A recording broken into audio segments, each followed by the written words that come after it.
Olá, sou o professor Rubens Ramos. Esta é a parte 1 de 3 sobre teoria do mercado e nele veremos a teoria da demanda. Essa aula tem cerca de 6 minutos.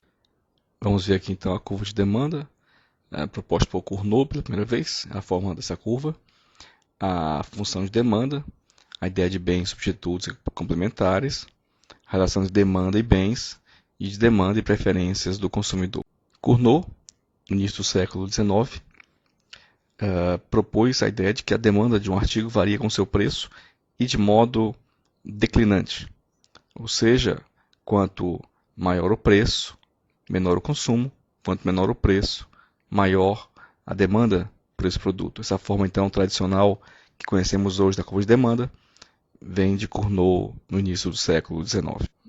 A demanda de um bem, então, se pudermos pensar assim, depende de vários fatores. Os principais deles veremos aqui. A demanda de um bem depende da sua utilidade, veremos adiante isso em mais detalhe. De qualquer modo, todo bem útil terá uma demanda que dependerá de preço do mesmo, o preço de outros bens, na medida que a pessoa pode comprar outros produtos e não um produto específico, depende da renda do consumidor e também dos gostos ou preferências do consumidor. Assim, a demanda para um bem com utilidade é uma função do seu preço, do preço dos produtos, dos gostos do consumidor e da sua renda. Como vimos na proposta de Cournot, então, em função do preço do bem, a demanda é declinante dependendo do aumento do preço. Então, quanto maior o preço de um bem, menor será a demanda. Quanto menor o preço do bem, maior será a demanda. Então, temos aqui o gráfico que representa a relação entre a demanda de um bem e a variação do seu preço, tudo mais ficando constante.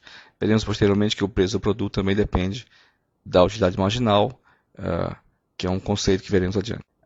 A demanda de um bem em função da variação do preço de outros bens depende de se esse outro bem ou os bens são substitutos ou se são bens complementares.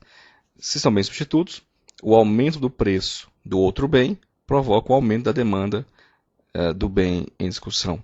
Se são complementares, que são vendidos em conjunto, o aumento do preço do bem complementar reduz a demanda do bem que está sendo analisado. Então, dependendo do tipo de relação entre os bens, o efeito da mudança do preço no outro bem terá uma situação diferente a cada caso. Em função da renda do consumidor, o consumo dos bens, a demanda varia.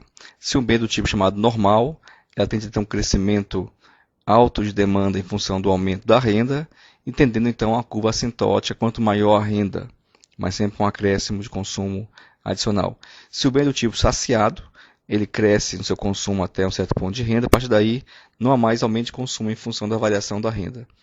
E se o bem é do tipo inferior, a partir de um certo ponto de renda, ele cai o consumo. Quer dizer, são bens que, quanto mais renda você tem, menos se quer consumi-los.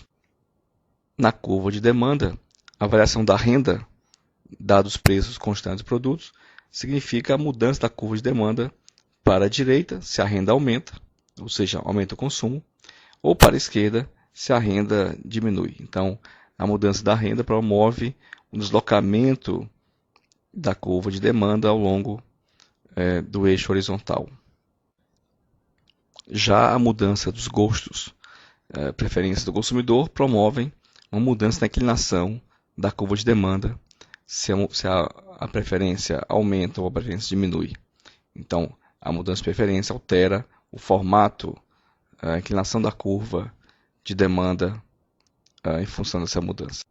Vimos então a forma da curva de demanda, tal como proposta por Cournot, a teoria da demanda mostrando a função, a demanda como função de fatores como preço do produto do bem, preço de outros bens, renda e gostos do consumidor, e como varia a demanda em função do preço, como varia a demanda em função do preço dos produtos, como varia a demanda em função da renda e como varia a demanda em função de mudanças de preferências do consumidor. Esta foi então a aula de teoria da demanda, a parte 1 da teoria do mercado. Também assista a aula sobre teoria da oferta e do equilíbrio do mercado, na parte 2, e na parte 3, a teoria do conceito de elasticidade da demanda. Eu sou o professor Rubens Ramos, obrigado.